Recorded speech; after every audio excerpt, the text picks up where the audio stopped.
اللهم صل على سيدنا محمد يا رب صل وسلم دائما ابدا على حبيبي. وہ میں نے ایک واقعہ سنایا تھا نا, ایک ہمارے ایک فالج زدہ بیچارے بوڑھے ملے پچھلے ہفتے, میں نے واقعہ سنایا تھا. میں نے ان سے پوچھا حضرت کیا ہوا؟ کہتے ہیں یار میں تبلیغ میں گیا تھا, میں بلڈ پریشر بھی تھا, کولیسٹرول بھی تھا, شوگر بھی تھی, تو کسی اناڑی میرے جیسا کوئی ہوگا بیچارہ, اس نے کہا کہ بریانی اور قورمے کھا رہے تھے, تو اس نے کہا کھاؤ کھاؤ اللہ کا راستہ ہے کچھ نہیں ہوگا. تو کہہ رہے میں نے کھایا کچھ ہو گیا مجھے, فالج ہو گیا مجھے. تو بہت برا بلا کہہ رہے تھے تبلیغ والوں کو. میں نے کہا بھی تبلیغ والے تو کم کھانا کم باتیں کرنے کو کہتے ہیں, تو وہ جس نے کیا غلط کیا.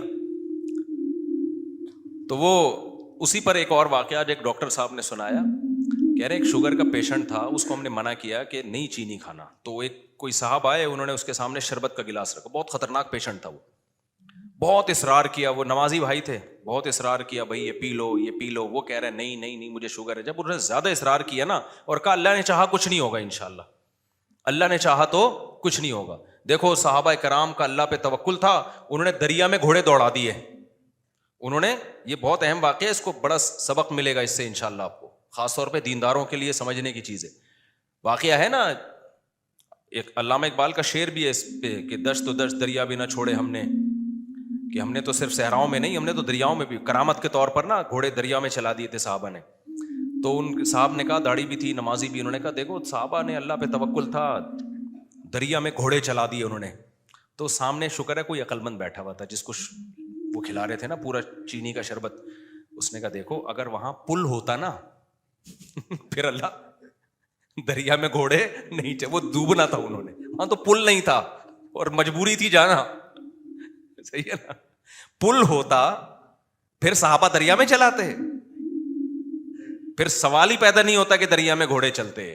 اللہ کہتا ہے پل ہے تو جاؤ نا, یا پل بنانے کا ٹائم ہوتا تو بھی نہیں. یہ جو قسطنطنیہ میں سلطان محمد فاتح نے قسطنطنیہ اور یہ جو آج کا استنبول ہے جب یہ فتح کیا تھا, تو اس نے کوئی دریا میں تھوڑی گھوڑے چلا دیے تھے.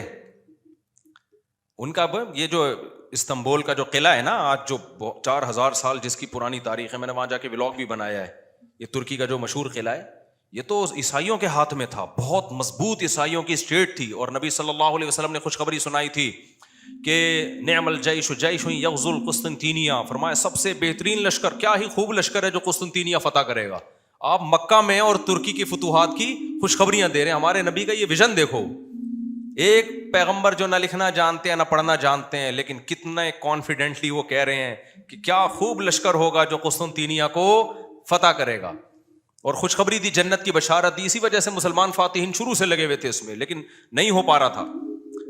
تو سلطان محمد فاتح نے کیا کیا, وہ بھی فوجیں لا کے بٹھا دیں, لیکن اتنا مضبوط قلعہ ہے وہ جا ہی نہیں پا رہے بھائی. تو مشورہ ہوا. اب انہوں نے یہ نہیں کیا کہ جی ایک طرف سے سمندر ہے, وہاں بھی سمندر کٹا ہوا ہے نا, آپ میپ میں دیکھ سکتے ہیں. تو سمندر میں ہم کیا کرتے ہیں, بسم اللہ ہی اللہ پڑھ کے سمندر بھی نکل جاتے ہیں. بڑھ جانا, ڈوب جانا تھا انہوں نے, اور کیا. تو اللہ کہتا ہے پہلے اپنے سارے اسباب اور وسائل تو استعمال کرو, پھر میری مدد آئے گی. تو سلطان محمد فاتح نے مشورہ لیا, بھائی کیا کریں یار, یہ تو ناممکن ہے. پیچھے پورا یورپ تھا نا, وہاں سے بھی تو مدد آ رہی تھی ان کی, تو ناممکن تھا اسباب کی دنیا میں بھی. 600 سال ہو گئے, علاقہ ہی نہیں فتح ہو کے دے رہا, اب تو کچھ کرنا پڑے گا کہ نہیں کرنا پڑے گا, اب تو کچھ کرنا ہے بھائی.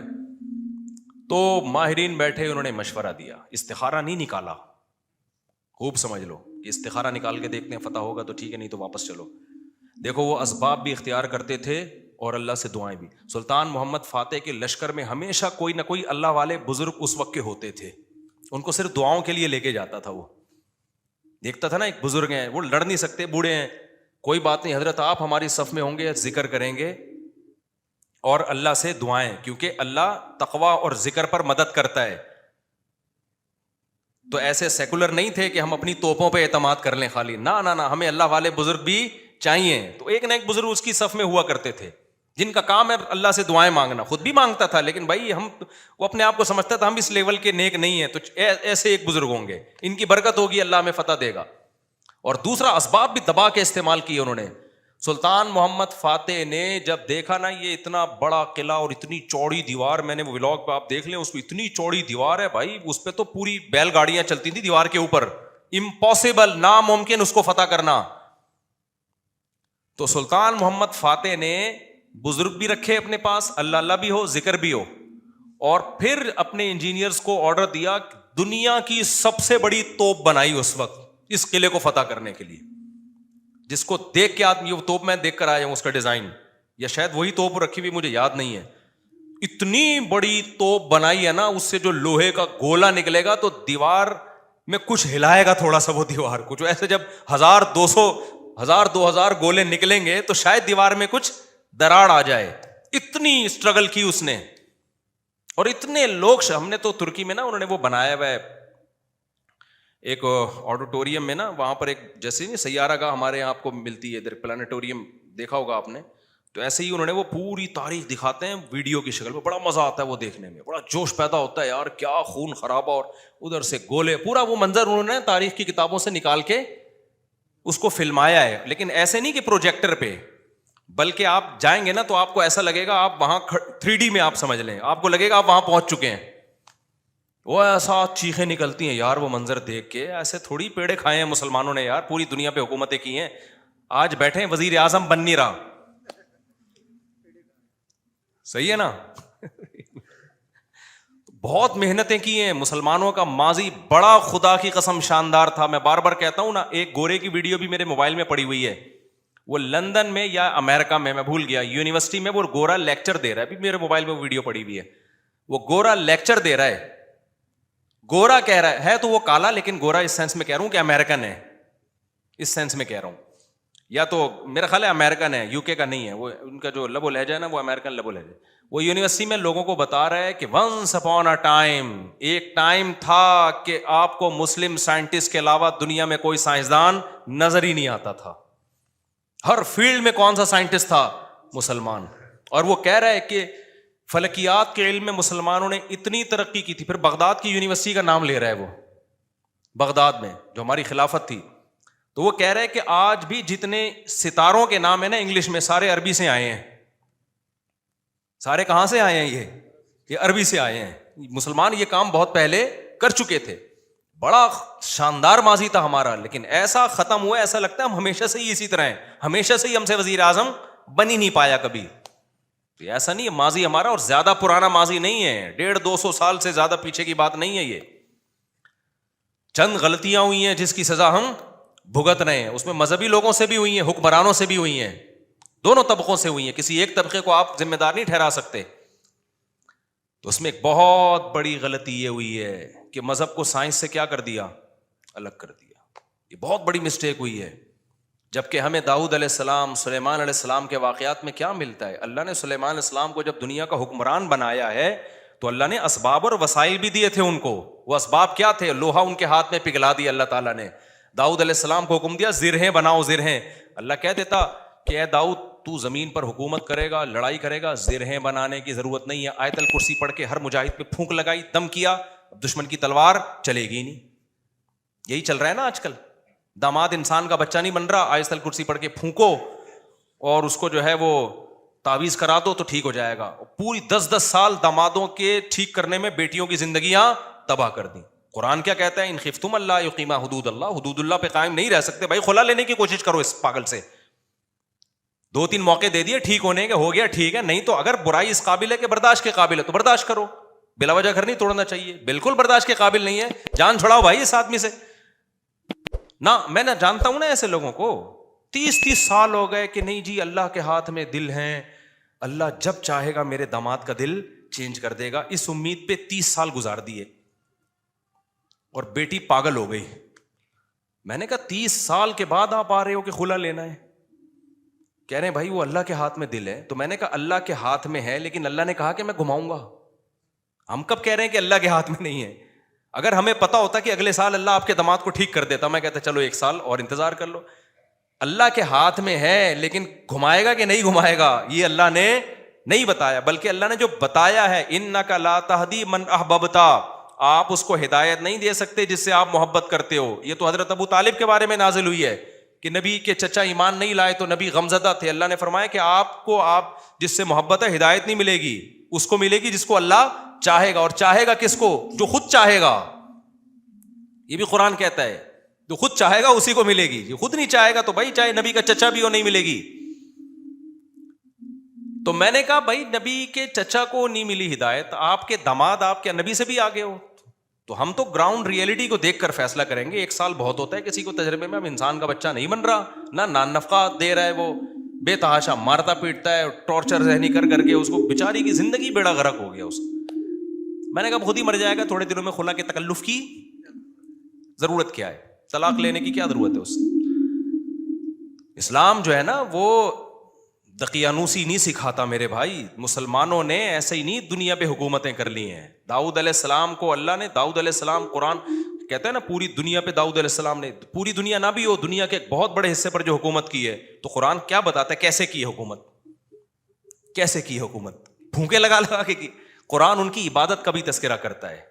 دن میں روزہ رکھتے تھے, راتوں کو تہجد پڑھتے تھے, اس کا بھی تذکرہ کرتا ہے. یہ بھی ضروری ہے, ورنہ ایک سیکولر فوج میں, مجاہدین میں اور ایک مذہبی لوگوں میں کوئی فرق نہیں رہے گا. اللہ کہتے ہیں جب تم اللہ کی راہ میں لڑو گے کثرت سے اللہ کا ذکر کرو, کیونکہ تم لڑ رہے ہو اللہ کی مدد پہ, تو اللہ کو یاد بھی تو رکھو نا. لیکن ساتھ ساتھ اسباب اور وسائل بھی خاندانی طریقے سے استعمال کرنے ہیں. تو اللہ نے داؤد علیہ السلام کو کیا کہا؟ زرہیں بنائے لوہے کی. اور کیسے کہا؟ یہ بھی نہیں کہا کہ بنا دیں بس, باقی میں خود ہی جوڑ دوں گا. قدر فی السرد, ان کی لڑیاں جوڑنے میں بھی اندازوں سے جوڑیں کہ کیسے اس کو. اندازے کا مطلب کیا ہے؟ کیونکہ جب زرہیں بنائی جاتی ہیں نا, لوہے کے لباس جو جنگ میں استعمال ہوتے ہیں, تو ظاہر ہے جس فوجی کے لیے, جس مجاہد کے لیے بنوائی جا رہی ہیں, اس کو لیٹنا بھی ہوگا, اس کو بیٹھنا بھی ہوگا, اس کو گھوڑے پہ چھلانگ لگا کے بیٹھنا بھی ہے, تو وہ موویبل ہوں, وہ مڑ سکیں آسانی سے. تو اس کے لیے بہت ٹیکنیکل طریقے سے اس کو ایڈجسٹ کرنا ہے. تو قدر کا مطلب اس کی ایڈجسٹمنٹ بڑی خاندانی ہونی چاہیے. نہیں آئی میرا خیال ہے بات سمجھ میں. یہ بھی نہیں کہا کہ اللہ میاں نے کہ زرہیں بنانے رسی سے جوڑ لینا, یہ ایک تار نہیں ہوتی جو الیکٹریشین کے پاس ہوتی ہے, یہ والی تار سے یوں کرنا. ہمارے یہاں جگاڑو کام ہو رہے ہوتے ہیں کہ نہیں ہو رہے؟ جاپان میں جگاڑو کام نہیں ہوتے. ہمارے ہر کام کیا ہے؟ کمپیوٹر کو بھی ٹھنڈا کر رہے ہیں پنکھے پہ نا آگے. میں نے نیٹ پہ ایک ویڈیو دیکھی ہے, سسٹم کو ٹھنڈا کرنے کے لیے ایک الگ سے پنکھا چلایا ہوا ہے جو کمپیوٹر کو کم اور آپ کو زیادہ ٹھنڈا کر رہا ہے. منہ پہ ہوا آ رہی ہے ڈائریکٹ اس کی. خیر, تو قدر فی السرد, مینجمنٹ اسلام کا ایک حکم ہے. صفوں کو سیدھا کرنے کا حکم ہے یا نہیں ہے؟ اللہ میاں کہتے ہیں نماز پڑھنے آؤ, تھوڑے بہت آگے پیچھے ہو گئے کوئی مسئلہ نہیں ہے یار, قبول کرنے والا کون ہے؟ اللہ ہے, کر لے گا. نہ اتنی بھائی جب کھڑے ہو سیدھے تو پھر سیدھے ہونے چاہیے. ذرا سا بھی پیٹ آگے نکلا ہوا نہ ہو, سینہ آگے نکلا ہوا نہ ہو. نبی صلی اللہ علیہ وسلم اقامت کے بعد کیسے صفوں کو سیدھا کرتے تھے. مینجمنٹ آج دیندار لوگوں میں ختم, سارے باتیں الٹی ہو رہی ہیں, ان لاجیکل باتیں کروا لو. کورونا میں تو دماغ پی گئے تھے لوگ ہمارا. جب کووڈ پہ ہم نے کہا نا, ڈاکٹر کہہ رہے فاصلہ رکھو تو رکھ لو فاصلہ. ہر آدمی بھائی توکل کے چکر میں کورونا والا آدمی منہ پہ جا کے چھینک رہا ہے لوگوں کے. یہ کون سا اسلام ہے بھائی؟ خیر, تو وہ اس کی بات بڑی پیاری تھی نا. میں داؤد علیہ السلام کا بتا رہا تھا نا کیسے زرہیں بنائی انہوں نے اور کتنی پاورفل حکومت, پھر فوج تیار کی ہے. پھر سلیمان علیہ السلام کو آپ دیکھ لو, ان کا تخت تھا, ہیرے جواہرات تھے, اور کیسا تاج تھا ان کا, یہ بھی بھرم کے لیے. تو اس میں ہمیں یہ بھی ملتا ہے کہ اگر بھرم ڈالنے کے لیے آپ کو اچھی ڈریسنگ کرنی پڑے اور خاندانی لائف اسٹائل ہو تاکہ سامنے والے پہ بھرم اچھے پڑیں, تو یہ بھی شریعت کا حکم ہے. جیسے حضرت معاویہ رضی اللہ تعالیٰ عنہ کا بڑا شاہانہ لباس تھا, تو کسی نے حضرت عمر کو شکایت لگائی کہ یہ گورنر بنے اور اتنا بہترین خوبصورت لباس پہن کے چلتے ہیں پھرتے ہیں, یہ تو دنیا سے محبت کی علامت ہے. حضرت عمر تو پھٹے پرانے کپڑے پہنتے تھے, پیون زدہ کپڑے پہنتے تھے. تو حضرت عمر نے خط لکھا, بھائی یہ کیا شکایت ہے؟ حضرت معاویہ نے فرمایا, یا رسول اللہ, میں جن لوگوں پہ حکومت کر رہا ہوں, یا امیر المومنین, میں جن لوگوں پہ حکومت کر رہا ہوں نا, ان کی نظر میں مفہوم بیان کر رہا ہوں, ان کی نظر میں لباس کی بڑی ویلیو ہے. یہ مجھے ویلیو نہیں دیں گے اگر میں غریبوں والا لباس پہن کے گھوموں. تو یہ سیاست تھی ان کی, اور یہ حقیقت ہے کہ آپ کا سب سے پہلا امپریشن کس کا پڑتا ہے؟ آپ لباس کا پڑتا ہے, آپ کے لائف اٹھنے بیٹھنے کا اسٹائل کیا ہے آپ کا. وہی آپ کے کپڑے میں 10 قسم کے پیوند لگے ہوئے ہوں, اگلا کہے گا ابے بھائی یہ تو شاید ان کے پاس پیسے ہی نہیں ہے تو ہم سے کیا لڑیں گے یہ, ٹھیک ہے نا. تو لڑائی کے لیے ظاہر حضرت معاویہ کے پاس جب دشمن کے وفود آیا کرتے تھے تو ان کی ڈریسنگ دیکھ کے ان کو اندازہ ہو جاتا تھا بھائی یہ چھوٹے لوگ نہیں ہیں. سوال پیدا ہوتا پھر حضرت عمر نے ایسا کیوں کیا؟ بھائی وہ ان کو ویسے ہی اتنا اللہ نے روب دیا تھا کہ وہ ان کپڑوں میں ہی بہت روب تھا ان کا. اور ہمارے نبی صلی اللہ علیہ وسلم کے جو پیون زدہ کپڑے تھے تو حدیث میں تو آتا ہے نبی کے چہرے پہ اللہ نے اتنا روب ڈال دیا تھا کہ 1 مہینے کی مسافت سے دشمن کانپنے لگتا تھا. کہ نارملی حکم جو شریعت نے دیا ہے بھائی آپ کی ڈریسنگ, آپ کا لباس سارا کیا ہونا چاہیے؟ سوٹیبل ہونا چاہیے. کوئی چیز ایسی نہیں ہونی چاہیے جو سوسائٹی آپ کو کوئی گرا ہوا آدمی سمجھنا شروع کر دے. سمجھ میں آ رہی ہے بات کہ نہیں آ رہی ہے؟ نہیں آتی, لیکن جب رشتہ لینے جاتے ہو تو پھر آتی ہے. پھر نہا دھو کے ڈیٹول سے نا 3 پیس سوٹ پہن کے جائیں گے, پھر مجال ہے کوئی پیون زدہ کپڑے پہن کے چلا جائے. تو سادگی ہے تو پھر جانا چڈی بنیان دھوتی بنیان میں جا بھائی تو وہاں پہ.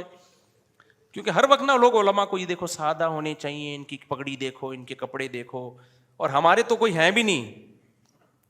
تو خیر, تو وہ میں جلدی سے وہ بتا دوں نا, وہ جو شربت کا گلاس رکھا نا تو وہ ڈاکٹر صاحب مجھے واقعہ سنا رہے تھے, آج ہی کی بات ہے. شوگر کے بڑے اسپیشلسٹ آئے ہوئے تھے, گپ شپ تھی ان کے سے. تو وہ کہنے لگے کہ اس نے کہا کہ دیکھیں جو صحابہ نے دریا میں گھوڑے دوڑائے تھے نا, پل نہیں تھا وہاں پہ. اگر پل ہوتا تو وہ دریا میں گھوڑے نہیں دوڑا, اور اگر پل بنانے کا ٹائم ہوتا پھر بھی نہیں دوڑا. پھر یہ میں اپنی طرف سے ایک اضافہ کر رہا ہوں, پل بنانے کا ٹائم ہوتا, اسباب و وسائل ہوتے, پھر بھی نہیں جاتے.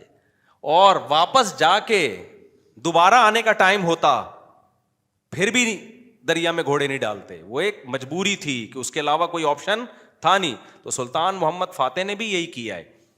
اس نے کیا کیا کہ بزرگ بھی رکھے ہوئے, اللہ سے دعائیں مانگے, اور پھر اسباب اور وسائل اختیار کیے. بھائی یہاں پانی ہے تو پانی کو کراس کرنا ہمارے لیے, سوری پیچھے سمندر ہے, بیچ میں خشکی ہے, پانی نہیں تھا, خشکی سے ہٹ کے آگے پانی ہے. تو اب آگے ہم گھوڑوں پہ جائیں گے اگر, تو گھوڑا پانی میں نہیں جا سکتا. تو انہوں نے یہ نہیں کہا صحابہ کرام نے پانی میں گھوڑے دوڑا لیے تھے تو ہم بھی خشکی تک جائیں گے اور قسطنطنیہ میں بیک سائڈ سے حملہ کرنے کے لیے نا, باقی بسم اللہ ہی توکلت علی اللہ پھونکوں والی سرکار ہوتی تو مسئلہ ہی حل ہو گیا تھا یار. یہ تو پہلے ذہن میں آ جاتا نا, میرے بہت لیٹ آیا دماغ میں. ایک شف سرکار حضرت وہ سلطان محمد فاتح اپنے پاس رکھتا شف, اور پورا قسطنطنیہ ہی بڑھ جاتا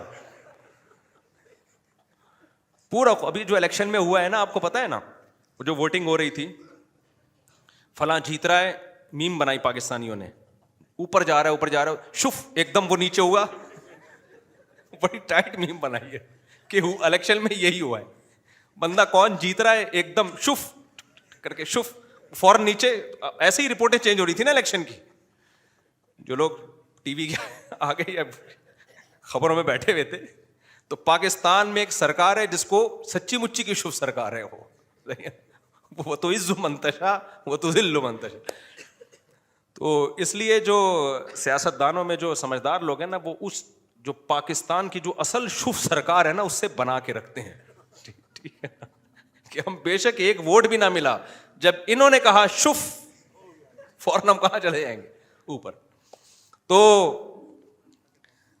اچھا خیر سمجھ گئے نا کون سی سرکار ہے. ایک تو یہ سرکار ہے, جو ایک اور سرکار ہے جو اصل شف سرکار ہے, وہ بڑی پاورفل سرکار ہے, وہ اس کا شف اصل شف ہے, اس کو ہم مانتے ہیں کہ یار وہ جب شف کرے نا, وہ یہ تو ڈرامہ کر رہے ہیں نا, ڈرامہ کر رہی.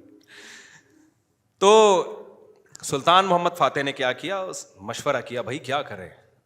مشورہ یہی طے ہوا کہ یار کچھ نہ کچھ تو کرنا پڑے گا. تو ایک ماہر نے مشورہ دیا کہ دیکھو ہم جو ہمارے بحری جہاز ہیں, کشتیاں بہت بڑی بڑی تھیں, جہاز نمائی تھیں وہ, تو ہم ان کو جب تک خشکی پہ چلا کے آگے پانی تک نہیں پہنچائیں گے نا, تو ہم یہ قلعہ کبھی بھی فتح, مزید 600 سال لگ جائیں گے, ہمیں ناممکن ہے.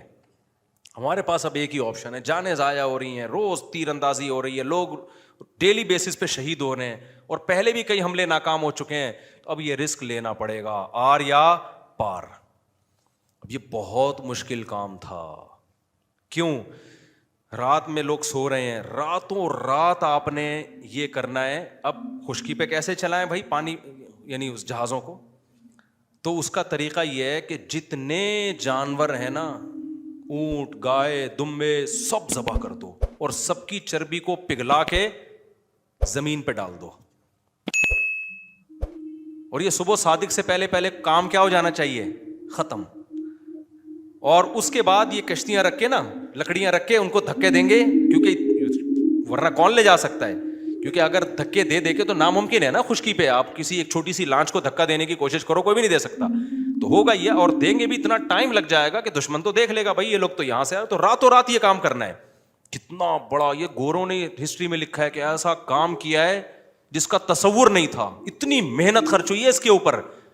کیا موٹی موٹی توند اور موٹے موٹے پیٹ ہوتے اگر اس وقت مسلمانوں کے، اور صبح و شام بریانی اور قورمے کے ڈھکن کھل رہے ہوتے، اور تیجے کے نام پہ، 40ویں کے نام پہ، شب برات کے نام پہ یہ سب چیزیں کھا رہے ہوتے، تو یہ کر لیتے؟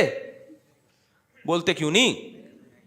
میں بار بار کہتا ہوں کسی بڑے پیٹ والے کا مذاق اڑانا مقصد نہیں ہے. کچھ لوگوں کا نیچرلی پیٹ بڑا ہوا ہوتا ہے، وہ تو قدرت کی طرف سے، وہ صحابہ میں بھی تھا، بڑے بڑے بزرگوں میں تھا.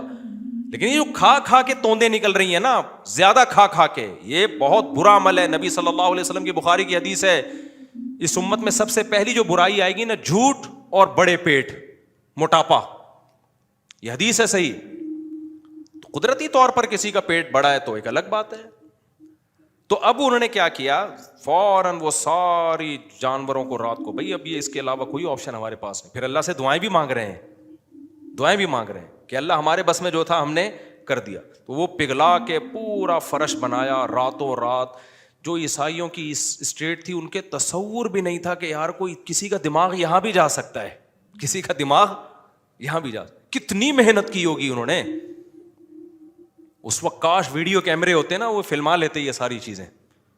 پھر وہ راتوں رات کشتیاں لے جا کے نا اس پہ سب کو پار کیا، پانی میں اتار دیا.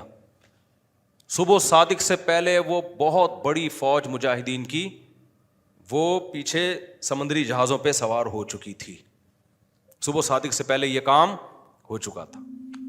اور پھر بیک سائڈ سے نا پانی پہ اترے وہ لوگ، اور پھر انہوں نے حملہ کیا.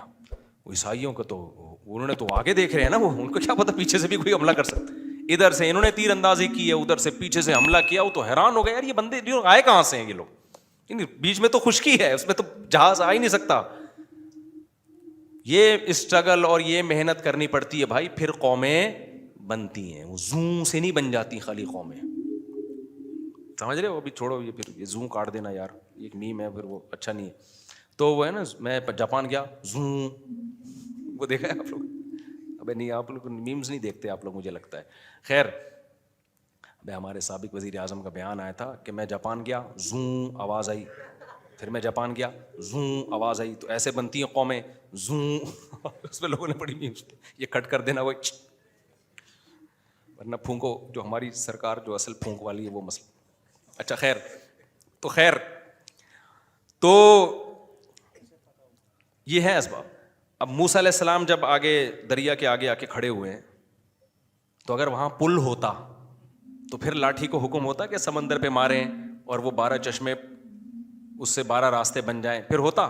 اللہ میں کہتے ہیں پل سے جاؤ بھائی. یا واپسی کا آپشن بھی اگر ہوتا نا کہ بھائی فرعون پیچھے سے آ رہا ہے، آگے راستہ نہیں ہے، تو یہ والا راستہ یہاں سے، تو بھی یہ نہ ہوتا، یہ والے راستے سے جائیں.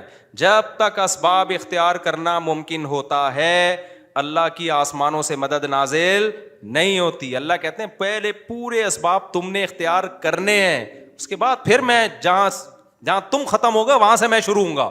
ہم لوگ کچھ کرنے سے پہلے ہی ڈائریکٹ کہاں استخاروں پہ چلے جاتے ہیں، ڈائریکٹ. تو اس میں ایک بات خوب یہ بھی اچھی طرح سمجھ لو کہ آج کل نا، ایک تو لوگوں میں توکل ویسے ہی نہیں ہے، اللہ پہ اعتماد نہیں ہے، اور پیسوں کے پیچھے بھاگتے رہتے ہیں. لیکن کچھ لوگوں میں غیر ضروری توکل بھی آ جاتا ہے. علماء نے لکھا ہے اگر آپ کو اللہ نے مالی وسائل دیے، میں نے بہت لوگ دیکھے ہیں، جاب گئی اور روڈ پہ آ گئے، ایک دم برباد ہو گئے. وہ کاروبار کروڑوں کا بزنس چل رہا تھا، کوئی نقصان ہوا. ابھی کچھ دن پہلے ایک بندہ ملا، کروڑوں روپے میں کھیل رہا تھا، پولٹری فارم کا اس کا بزنس تھا پشاور میں. تو کہہ رہا ہے یار کوئی بیماری آئی، ساری مرغیاں مر گئیں اور میں دیوالیہ نکل گیا، میرا ڈپریشن میں چلا گیا. میں نے کہا میرے بھائی ایسا کام کیا کیوں آپ نے؟ کیا آپ کو پتہ نہیں ہے مرغیاں میں بیماریاں آتی ہیں؟ کہہ رہے آتی ہیں لیکن میں تو ویکسین ہوں. میں نے کہا کیا آپ نے تحقیق نہیں کی کہ ویکسینیشن کے بعد بھی بعض دفعہ ساری مرغیاں مر جاتی ہیں. تو کچھ تو آپ کو رکھنا چاہیے تھا نا. اس لیے علماء نے بیان کیا ہے بھائی کوئی بھی بزنس کر رہے ہو, کوئی بھی جاب کر رہے ہو, کم سے کم 1 سال کا جو ہے نا نان نفقہ سنبھال کے رکھو کہ اگر میں جاب لیس ہو گیا تو 1 سال میں اتنا کما لوں, 1 سال کا میں اتنے اپنے پاس ریزرو رکھوں کہ کم سے کم 1 سال میں اپنی بیوی بچوں کو کھلا سکوں, اور اس دوران میں کوئی دوسرا کاروبار کر سکوں, کوئی دوسری جاب تلاش کر سکوں. ہاں اس سے بہت زیادہ 10-10 سال کی 20-20 سال کی پلاننگ پھر یہ توکل کے خلاف ہے. لیکن 1 سال 2 سال 1.5 سال کچھ تو کرے نا آدمی. نہیں جی جس اللہ نے آج کھلایا کل بھی کھلائے گا. تو اگر اللہ نے اس طرح سے وعدہ کیا ہوتا تو پھر لوگ روڈوں پہ کیوں بیٹھے ہوئے ہوتے, جھونپڑوں میں کیوں سو رہے ہوتے. فوراً ایک آیت پڑھ لیتے ہیں وما من دابۃ الا علی اللہ رزقها, ہر اللہ نے روزی دینے کا وعدہ کیا. اللہ نے وعدہ کیا ہے لیکن آپ پورے اسباب اور وسائل اختیار کرو گے. ہاں ہوس نہ کرو جیسے جمع کر کے لوگ پاگل ہوئے ہوئے ہیں, یہ غلط ہے. لیکن ایسا توکل جائز نہیں ہے کہ آپ جو ہے وہ جو اللہ نے اسباب اور وسائل رکھے ہیں اس سے بھی کو بھی آپ اگنور کرنا شروع کر دو. حالات کا کچھ پتہ نہیں ہوتا. مولانا تھانوی رحمہ اللہ تعالیٰ تو بہت توکل والے تھے لیکن اس میں بہت حساس تھے. وہ کہ جب زبان سے جو منہ سے نوالا چھنتا ہے نا ایمان بھی جاتا ہے آج کل لوگوں کا. ایک روایت ہے, اگرچہ روایت ضعیف ہے لیکن وہ قاد الفقر ان یکون کفرا او کما قال صلی اللہ علیہ وسلم, فرمایا فقر و فاقہ بعض دفعہ کفر تک پہنچا دیتا ہے. عورتیں اپنی عزتیں بیچنے پہ آ جاتی ہیں فقر و فاقہ کی وجہ سے. تو ایسا توکل نہیں کیا جائے. تو اتنا کم از کم اپنے پاس ہو کہ بھائی کل آپ اگر خدا نخواستہ بے روزگار ہو جاتے ہیں, اور یہ کہ آپ نے مرغیوں کا پولٹری فارم کھولا ہوا ہے اور فرض کر کے بیٹھے ہوئے ہیں کہ چونکہ میں نے اللہ سے تہجد میں دعا مانگی ہے اب ان پہ کوئی بیماری نہیں آئی. بھائی دعا بھی مانگو بیماریوں سے. میرا تو پورا دیکھو نا ابھی 35 مرغیاں مر گئیں میری. ایک بیماری آئی تھی ایک دم جنازے اڑو, چھوٹی سی میری غلطی تھی لیکن وہ 2.5 سال سے مری نہیں تھی, اب مری ہیں تو ٹک ٹک ٹک کچھ بچ گئی ہیں الحمدللہ, ساری نہیں مری ہیں کیونکہ وہ ہمارے گھر ہی کے چوزے تھے جو بڑے ہو گئے. تو ایک غلطی ہوئی تھی مجھ سے, اب انشاءاللہ آئندہ وہ غلطی نہیں کروں گا, لیکن تجربہ تو بڑھ گیا نا, نقصان تو ہو گیا نا.